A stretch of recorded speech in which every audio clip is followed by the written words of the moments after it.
Hello అండి. బయటికి ఒకసారి రెస్టారెంట్‌కి వెళ్ళినప్పుడు బేబీ కార్న్ మంచూరియా ట్రై చేశాను. అది నాకు చాలా నచ్చింది. వీలుంటే అది ఇంట్లో ట్రై చేద్దామని అనుకున్నాను.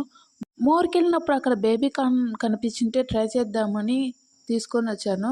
ఇక్కడ నేనొచ్చేసి అన్‌పీల్డ్ బేబీ కార్న్ 1 కేజీ తీసుకున్నాను.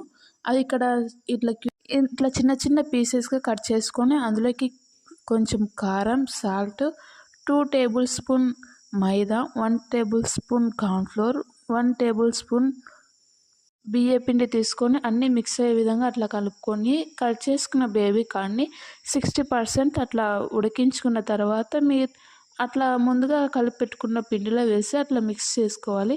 కొంచెం చల్లటి వాటర్ వేసుకుంటే కోటింగ్ బాగుంటుంది. తర్వాత పకోడీ లెక్క అట్లా వేసేసుకుంటే సరిపోతుంది. మొత్తం 3 టైమ్స్ అట్లా వేసాను వాటిని.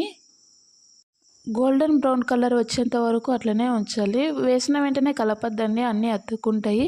ఆ కలర్ చేంజ్ అయిన తర్వాత తీసేసుకోండి.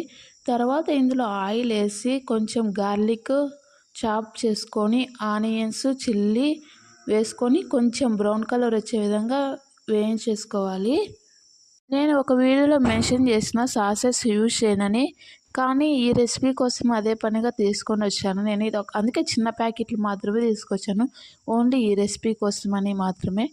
ఇక్కడ 2 table spoon tomato ketchup, 1 table spoon red chilli sauce, 1 table spoon soya sauce వేసుకొని మిక్స్ చేసుకున్న తర్వాత కార్న్‌ఫ్లోర్ ముందుగానే తయారు చేసి పెట్టుకొని ఇక్కడ యాడ్ చేసుకుంటున్నా.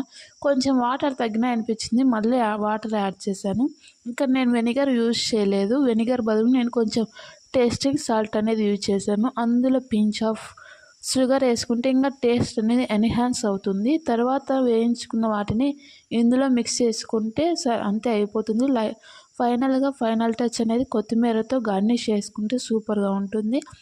రెస్టారెంట్లో అయితే బేబీ కార్న్ తక్కువ, ఫ్లోర్ అనేది ఎక్కువ యూజ్ చేస్తారు. ఇక్కడైతే నేను బేబీ కార్న్ అనేది ఎక్కువ యూజ్ చేసాను. ఫ్లోర్ అనేది కొంచెం తక్కువనే యూజ్ చేశాను, మేమిద్దరమే కదా.